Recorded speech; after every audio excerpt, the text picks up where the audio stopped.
In summing up the teaching of Jesus in Mark 8:34, in which he says that to be his follower, we must deny ourselves, take up our cross, follow him.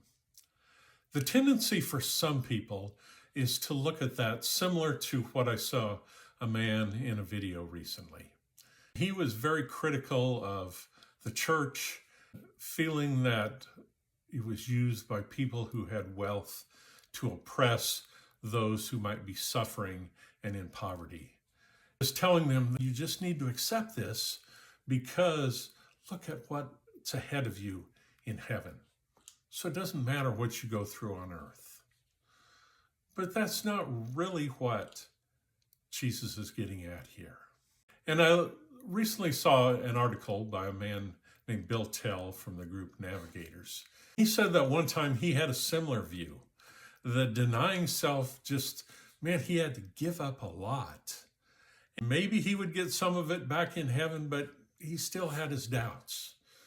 But eventually, in seeking Jesus, he came to a different conclusion. So he now thinks that Jesus is saying, follow me because I want you to be with me. I want to be with you. And in this relationship of ours, you will find life just as the Father and I have planned it for you, an abundant life, and nothing could be better. He concludes that Jesus wants me to experience an incredibly precious relationship with him. And indeed, when we look at the passage in Mark 8 and we skip down a couple verses and Jesus says, what do you benefit if you gain the whole world but lose your own soul? And is anything worth more than your soul?